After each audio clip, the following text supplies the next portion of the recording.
पहला तवारीख बाब नंबर 19। अमोनी दाऊद की बेइज्जती करते हैं।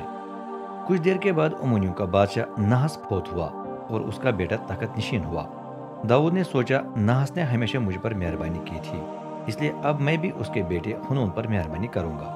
उसने बाप की वफात का अफसोस करने के लिए हुनून के पास वापस भेजा। लेकिन जब दाऊद के सफीर अमोनियों के दरबार में पहुंच गए ताकि हुनून के सामने अफसोस का इजहार करें, तो उस मुल्क के बुजुर्ग हुनून बादशाह के कान में मनफी बातें भरने लगे। क्या दाऊद ने इन आदमियों को वाकई सिर्फ इसलिए भेजा है कि वो अफसोस करके आपके बाप का एहतराम करें? हरगिज नहीं, ये सिर्फ बहाना है। असल में ये जासूस हैं जो हमारे मुल्क के बारे में मालूमात हासिल करना चाहते हैं ताकि उस पर कब्जा कर सके। चुनांचे हुनून ने दाऊद के आदमियों को पकड़वा कर उनकी दाढ़ियां मुड़वा दी और उनके लिबास को कमर से लेकर पांवों तक काट कर उतरवाया। इसी हालत में बादशाह ने उन्हें फारे कर दिया। जब दाऊद को इसकी खबर मिली तो उसने अपने काजलों को उनसे मिलने के लिए भेजा ताकि उन्हें बताएं यरीहो में उस वक्त तक ठहरे रहें जब तक आपकी दाढ़ियां दोबारा बहाल न हो जाएं, क्योंकि वो अपनी दाढ़ियों की वजह से बड़ी शर्मिंदगी महसूस कर रहे थे। अमोनियों से जंग। अमोनियों को खूब मालूम था कि इस हरकत से हम दाऊद के दुश्मन बन गए हैं, इसलिए हनून और अमोनियों ने मसोपोटामिया, अराम माका और जुबा को चांदी के 4000 शेर भेजकर किराए पर रथ और रथ सवार मंगवाए। ये उन्हें 32,000 रथ उनके सवारों समेत मिल गए। माका का बादशाह भी अपने दस्तों के साथ उनसे मुत्तहिद हुआ। मेदबा के करीब उन्होंने अपनी लश्करगाह लगाई। अमोनी भी अपने शहरों से निकलकर जंग के लिए जमा हुए। जब दाऊद को इसका इल्म हुआ तो उसने योआब को पूरी फौज के साथ उनका मुकाबला करने के लिए भेज दिया। अमोनी अपने दारुल हुकूमत रिबा से निकलकर शहर के दरवाजे के सामने ही सफ आरा हुए, जबकि दूसरे ममालिक से आए हुए बादशाह कुछ फासले पर खुले मैदान में खड़े हो गए। जब योआब ने जान लिया कि सामने और पीछे दोनों तरफ से हमले का खतरा है, तो उसने अपनी फौज को 2 हिस्सों में तकसीम कर दिया।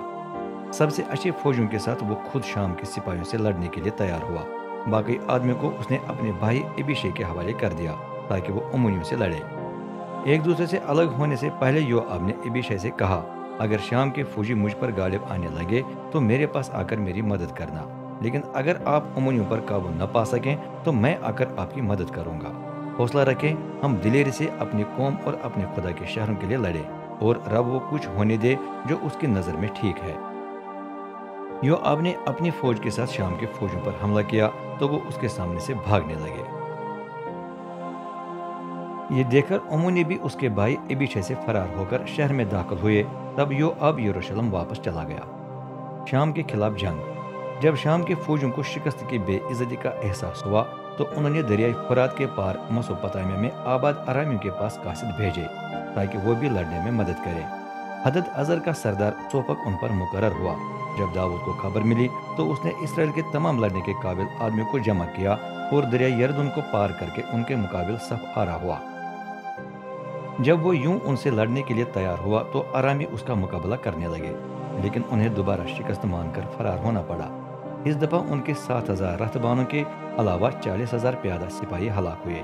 दाऊद ने फौज के सरदार सोफक को भी मार डाला। जो अरामी पहले हदद अजर के ताबे थे, उन्होंने अब हार मानकर इसराइलियों से सलाह कर ली और उनके ताबे हो गए। उस वक्त से अरामियों ने अमोनियों की मदद करने की फिर जुर्रत न की।